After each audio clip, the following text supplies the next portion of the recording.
Hello, dear ones, and welcome back to the discussion.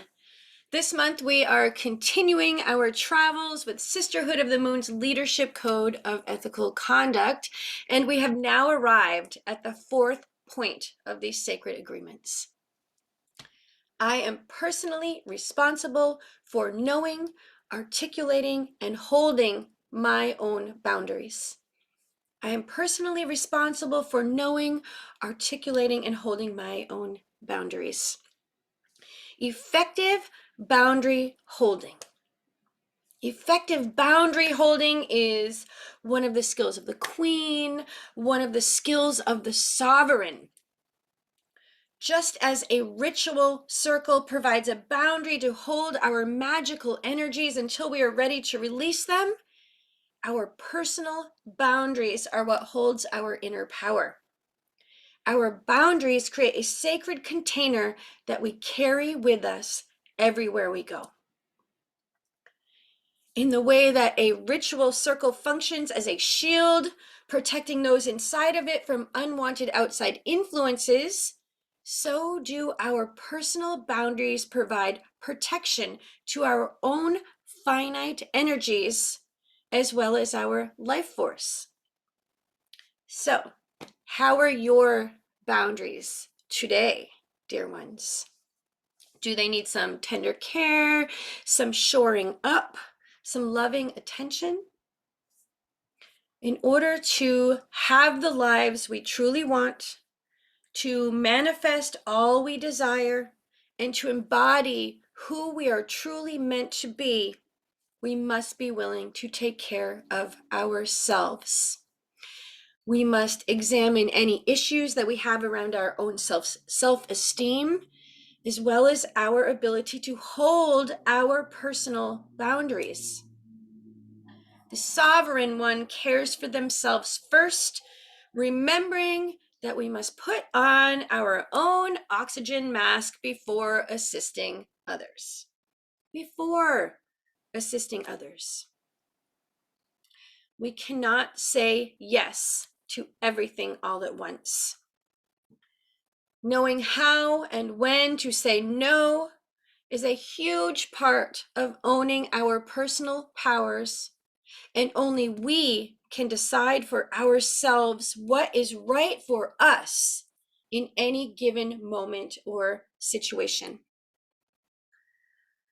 Think of all the times that you have said yes to things that you didn't want to do in the past month. What would happen if from now on your yes was enthusiastic and wholehearted? And what if your no was offered as a deep honoring of your own self, rooted in the power of self-understanding and self-love? Here's a quote from Nanette Mormestein from the article Managing and Avoiding the Overload Syndrome, Learning to Say No. She writes, "The overload syndrome is a temporary anxiety and depression state that results from becoming overburdened with too many work, household, volunteer, or social obligations, and subsides promptly after reducing the excessive responsibilities. It can be best likened to overloading an electrical outlet and blowing a fuse.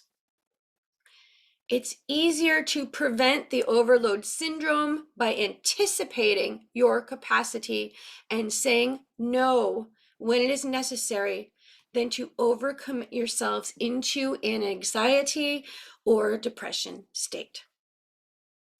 So, beloved, saying yes to things that we really don't want to do often results in us becoming ill, having to cancel our plans, or searching for an excuse for why we can't do what we said we would do. We would be so much better off in our relationships with one another if we all learn to lovingly and compassionately say no, if we remembered that no is a complete sentence. No is a complete sentence. I am personally responsible for knowing, articulating, and holding my own boundaries.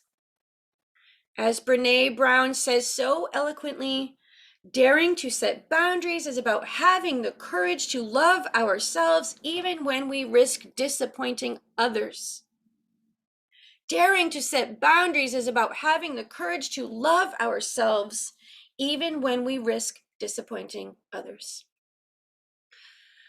So, let's be honest, true and authentic, even if that means that others are sometimes disappointed. It is okay to disappoint others. It is okay to hold boundaries. It is necessary to hold boundaries. I am personally responsible for knowing, articulating, and holding my own boundaries. What would happen if everyone everywhere adopted this point as part of their own personal code of ethics? I invite you to find out by applying this to your own life, dear ones. Thank you, thank you, thank you for being here. I will be back again next month to talk a bit about the 5th point in our leadership code. And until then, I invite you to practice becoming exquisitely aware of what feels good in your body, what boundaries you might hold in support of your own sweet self. My love to you all, as always. Blessed be.